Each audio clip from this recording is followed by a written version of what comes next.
नमस्कार, मैं हूं ब्रजेंद्र मिश्रा। आप देख रहे हैं न्यूज ट्रैप ऑनलाइन। जबलपुर जिले में 50 करोड़ का धान घोटाला पकड़ा गया। 10 आरोपी गिरफ्तार हो गए।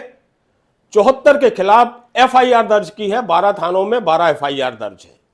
वास्तव में यह बहुत बड़ा घोटाला है और इस घोटाले को जबलपुर कलेक्टर ने पकड़कर एक संदेश दिया है पूरे मध्य प्रदेश में कि बाकी जिलों के कलेक्टरों को भी इस तरह की कार्यवाही करना चाहिए, क्योंकि यह धान घोटाला अकेले जबलपुर जिले में नहीं चल रहा।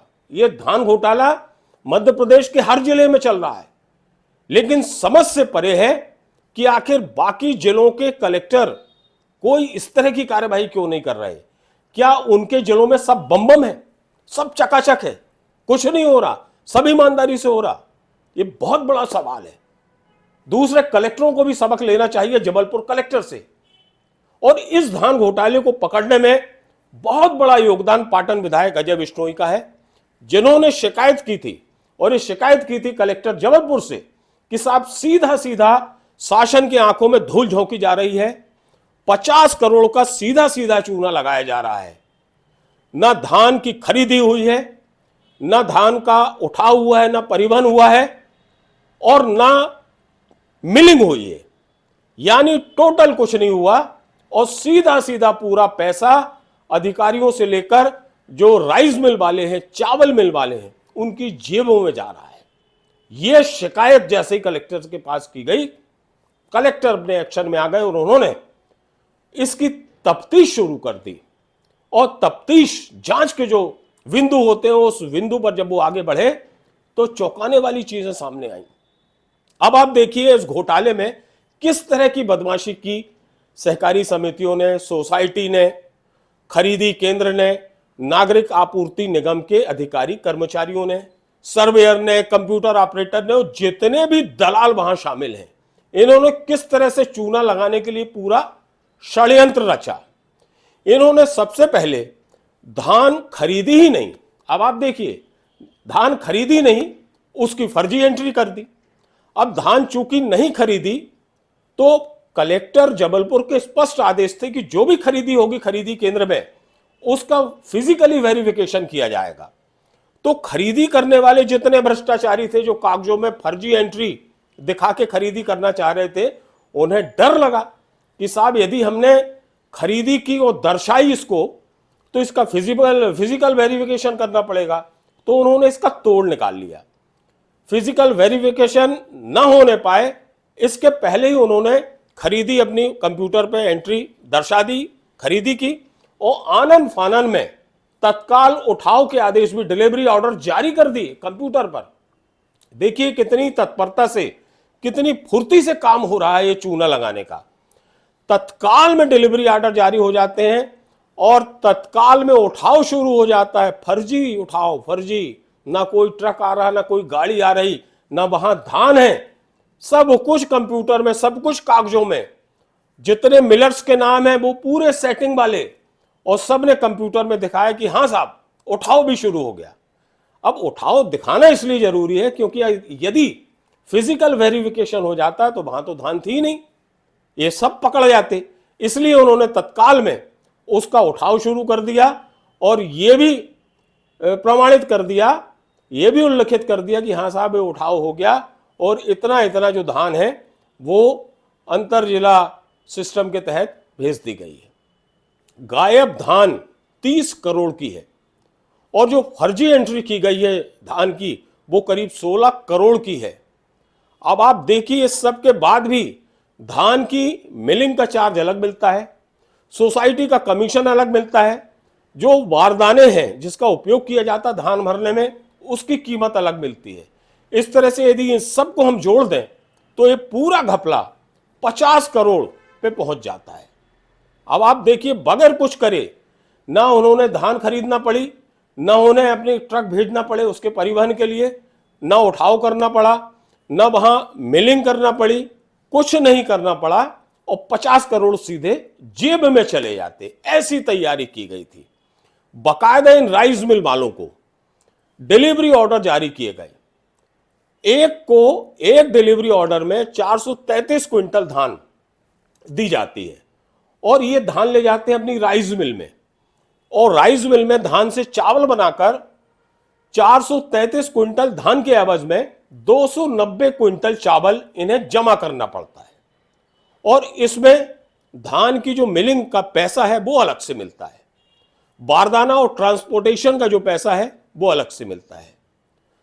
चावल वाले जो खेल करते हैं उनको सबसे ज्यादा मुनाफा मिलिंग करने में नहीं आता, उनको सबसे ज्यादा मुनाफा यह आता है कि जो धान ये उठाते हैं मिलिंग के लिए, वो धान का चावल कभी नहीं जमा करते।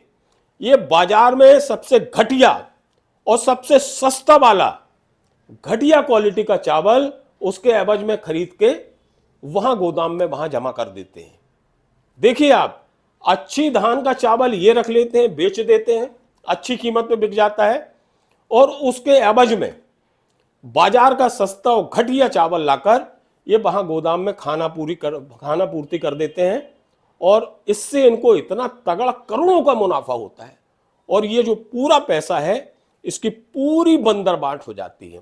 मतलब हर्रा लगे ना फिटकरी और रंग चोखा हो जाए।